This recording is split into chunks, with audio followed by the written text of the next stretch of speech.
And I'm here with another Raw vlog. I'm actually in my house this time, and I'm cutting it really close. It's 11:21 p.m.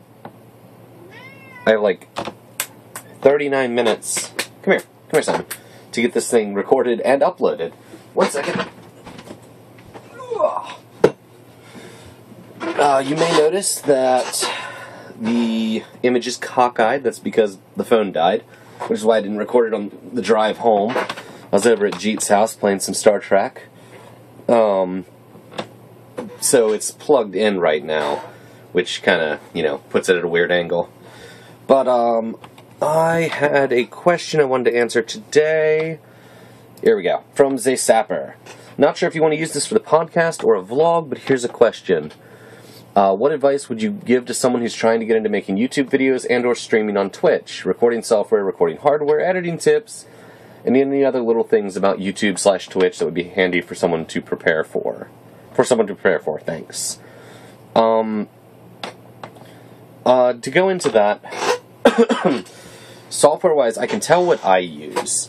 For streaming, I use OBS. I used to use XSplit, but honestly, OBS, it's nicer on your CPU, and it's free, which is cool. And for recording, I use either Camtasia or OBS or my HD PVR, depending on what I want to do. I'm slowly transitioning things over more to my HD PVR too, but that's a pretty unique setup in that I have a second computer to record. So, not many people are going to do it that route. But for my Hodgepodge HD PVR 2 is fantastic. I love that device. I've used it a couple times for recording off consoles. And now converting all my workflow over to that is really, really, really nice. But Camtasia, it's a $300 price point, which is a little bit, out of a lot of beginning people's price range. Cat is so whiny today. But it's a fantastic piece of software. It's super easy. It automatically divides, you've got your system audio and your mic audio on separate channels, so you can adjust those separately, which I'm kind of spoiled by. So I'm like, I'll fix the balance later. But, yeah, it is a nice one. I'd recommend it highly. And OBS is starting to become a much, much nicer way to record. I know a lot of people that record locally with OBS. I do OBS on certain games that...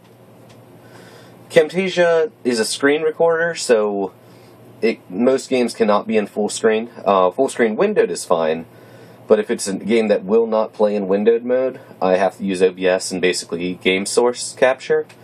So, that's the times I use OBS. For editing, I either use Camtasia or I use Sony Vegas. Camtasia to edit its own files, Vegas to do it. If I need to do audio editing, I use Audacity. So, yeah, that's the basics there on hardware or software.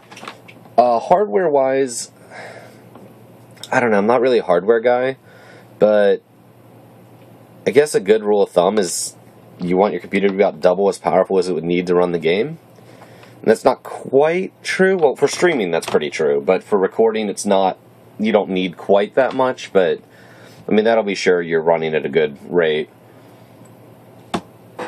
And on the other stuff, this is kind of where I can give the most advice. Or editing tips. Sorry, we'll start with the editing tips. Honestly, keep it simple. Don't go crazy with it. Just, crazy wipes and fades all over the place are just really frustrating to watch. So that's the basics there. And other things, this is kind of where I can give probably the most poignant advice. Get into it for the right reasons. Start doing YouTube or Twitch because you enjoy the communities, you want to, make people laugh or inform people, whatever it is you're going with.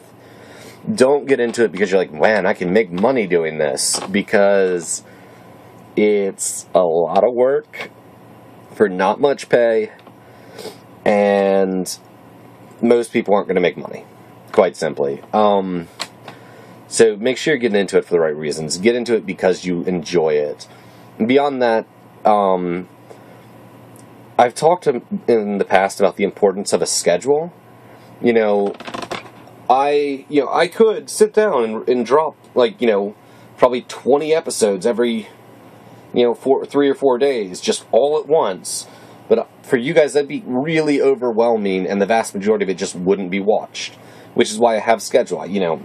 People can expect at 12 o'clock, 1 o'clock, 2 o'clock, 3 o'clock, at least there's going to be videos. Sometimes 4 o'clock.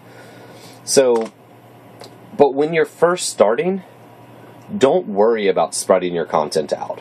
Like, if you sit down and you record 5 episodes of a thing, it's not that big a deal if you put out 3 episodes in a day. Because you don't have this stream of you don't have these subscribers that you're going to be spamming their feed.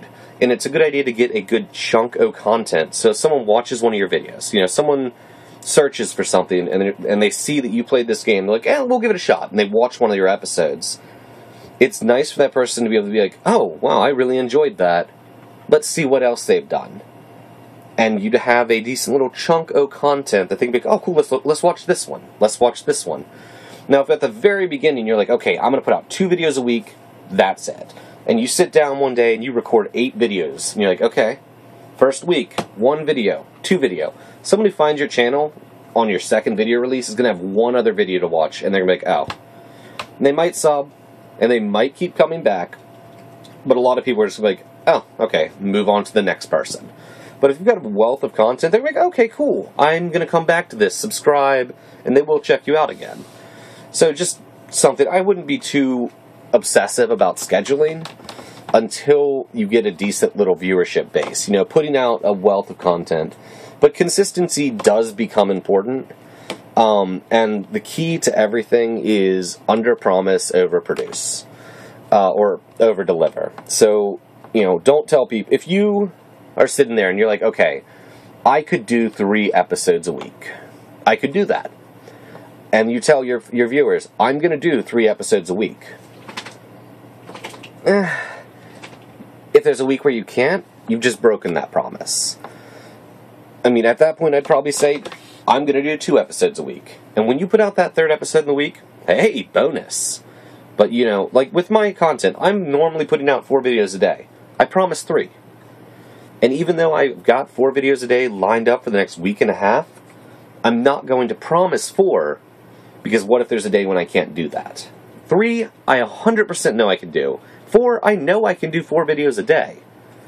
But I'm going to promise 3 in case there's a day when I can't. So, let's see. Other than that, be willing to play around with things, try out styles, and see what works for you. You'll find your groove. And a lot of people, especially with YouTube, they get this, it's weird to talk to yourself. And that's something that, honestly, it just takes time and practice, and you get good at it. Yeah, that's why I started with streaming, because I thought it'd be weird to talk to myself. So with streaming, you've got someone to talk to. So you might want to look at that if you're really uncomfortable talking to yourself. But really, you do get used to it, and you get better at it. It is a learning process. There's a set of skills, and they develop. It's not just, oh, he's good at it, he's bad at it. Or she's good at it, she's bad. You develop those skills through practice. Just like anything else. I'm trying to think of anything else to, like, tips I can give. Oh, collaborative works are really, really good. Like, I mean, finding other people that are around your level of subscribers and doing collaborations with them is awesome. Don't aim for people that are like,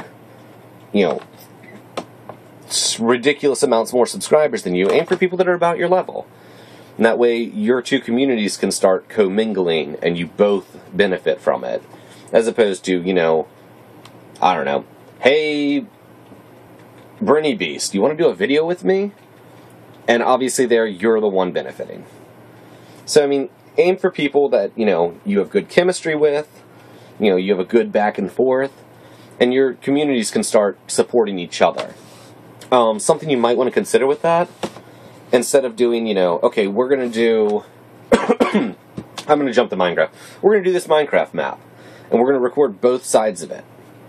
maybe don't do that, because most people are just going to watch one or the other. But if you take turns recording, and refer, okay, and the next 2 episodes are going to be on this channel, and the next 2 episodes are going to be on this channel, that can really help. It helps people intermingle instead of, oh, well, he did this map with someone I don't know, but I watch him, I just watch his side of it. So a lot of times the conversation's going to be the same, and most people are there for the conversation, not necessarily watching everything. But yeah, it's kind of, I don't know, I'll probably do another talk about this, and I actually am going to be doing this concept as a podcast topic at some point. But that's kind of all I can think of at the moment. But thank you much for the question, Zay Sapper. And guys, leave me more questions down below. I'm running low. And as always, have a great one.